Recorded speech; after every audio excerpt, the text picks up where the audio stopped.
Okay, so this first question has got to do with rates of reaction. Usually in these questions, what you have to do is figure out a rate equation like this based on some kind of experimental data. You need to make sure you've practiced lots of questions like that. But this was unusual because they gave you the rate equation and then they just asked you to run with it in various other kinds of questions. So first of all, you've just got to use it to find a value for the rate constant k. And that means that we've got to be able to rearrange that equation to solve for k. So if your maths is okay, that's fairly straightforward, and you just think, okay, I'll divide both sides by those concentration terms, move them over to the other side. If you don't like algebra and you don't feel comfortable doing that, you need to learn a recipe for how to rearrange an equation like that. And the way to do it is to say, okay, these are the terms we need to get rid of because we need to get that k on its own. That's what we're trying to solve for. So everything else we've got to move away from there. And the trick is that in equations like that, they move diagonally.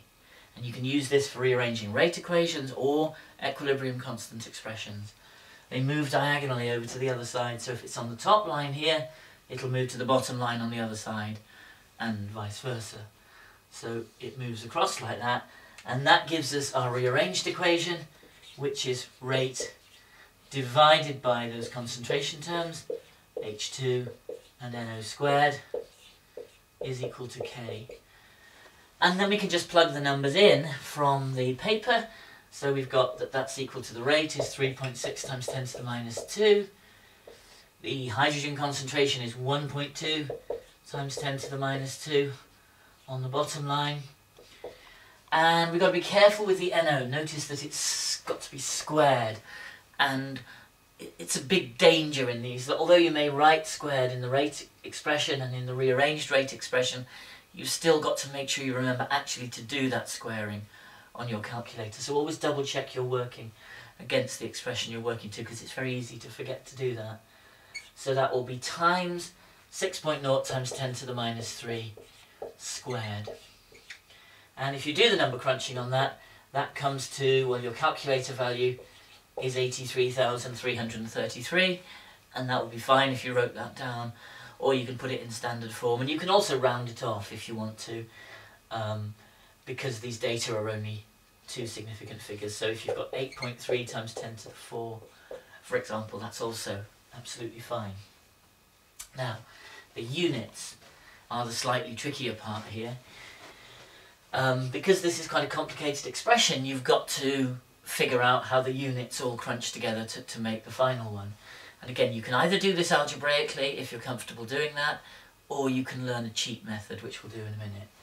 So the algebraic method says rate is, remember, always moles dm to the minus 3 per second. It's really important that you remember that's always the units of the actual rate of reaction, not the rate constant, but the overall rate has units of moles per dm cubed per second, could be per minute, but per unit time. And then we're dividing that by the concentration units, and in this case it's moles per dm cubed for each of these. So moles per dm cubed times moles per dm cubed squared is moles per dm cubed altogether, which is that. And if you work that out, that's moles per dm cubed to the power minus 2, because it's to the power 1 divided to the power 3, seconds to the minus 1, which is moles to the minus 2, dm to the 6, seconds to the minus 1. Okay, so if you're happy with a little bit of maths, that's not a problem. If you prefer, though, there is a cheat method which will let you calculate units for any rate equation, just using one standard recipe that you've got to learn. So let's go through that one and show you that it gives you the same value. So this is what we're aiming at over here, and the recipe says that you find the overall order of reaction and call that x, and the overall order is just the sum of the individual orders. So it's first order for hydrogen, second order for NO, so the overall order is 1 plus 2, which is 3 in our case. And the units are moles to the 1 minus x, so to the power 1 minus x, dm to the power 3x minus 3, seconds to the minus 1. Okay, so if you're going to use this, you are going to have to memorise that recipe, but then you can just plug the numbers in. So in our case, x is 3, so moles to the 1 minus 3 is minus 2, which is right. 3x minus 3, 3 3s are 9, minus 3 is 6, so that one's right. Seconds to the minus 1, so you can see that it works. Okay, now question B is about using this rate expression at the top to make predictions about what's going to happen to the rate when we make various changes to the condition. So first of all, what happens if we double the concentration of hydrogen? Well, you can see it's first order for hydrogen, which means that it's just directly proportional. So if we double the hydrogen concentration, we double the rate, and that's all you have to say for that one. Now, what about if we halve the NO concentration? This is where you've got to be careful because it's second order for NO. That means whatever factor you change the NO concentration by, the rate will change by that factor squared. And so in our case, if we halve the NO concentration, the rate will change by a factor of a half squared, which is a quarter. In other words, the rate will be a quarter of its original value. If we increase the concentration of both of them, then we just look at those effects one at a time and put them together. So increasing the hydrogen concentration times 4 will increase the rate times 4. And then on top of that, increasing the NO concentration times 4 will increase the rate times 4 squared. So it'll be times 4 squared, which is times 4 times 16, which is times 64 is the answer. Okay, so that's the way that you use the rate expression to look at what these combined effects are. So the rate will be 64 times bigger than it was originally. Okay, part C, we have to explain what will happen now if we increase the pressure. And the answer is that the reaction rate will increase, and the reason is because the molecules are closer together and so they collide more frequently. Okay, and that's a little set piece answer you need to get used to, that generally speaking, if you increase the pressure or increase the concentration is the same idea if you're talking about solutions, that the particles, in this case the molecules, are closer together so they collide more often, therefore the rate is faster. Be very careful how you word it. Don't just say there are more collisions. You've got to say more collisions in a given time. In other words, they collide more often. What happens to the rate constant when you increase the pressure? Answer: nothing at all. The only thing that changes the rate constant is the temperature. Same with equilibrium constants. So don't be lured into thinking, well, if the rate increased, that must mean the rate constant increases. If we increase the pressure, it's these terms that have increased, and therefore the rate gets up. The K has stayed the same. And then we've got to propose a mechanism. So you have to remember the basic ground rules here, and the key rule is that the orders of reaction, so 1 for hydrogen and 2 for NO, those tell you how many molecules of that substance are involved in the rate determining step of the reaction, which is the slow step of the reaction. So in this case it asks you to propose 2 steps, and it says that step 1 is the slow step, and that will generally be the case in any mechanisms that you deal with at A level. It doesn't have to be that, but at A level it really does, because otherwise the rate expressions you get are more complicated.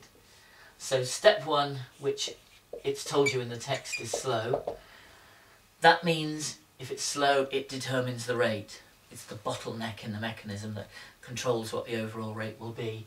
And as I say, for that slow rate determining step, the orders of reaction must be the same as the number of molecules involved.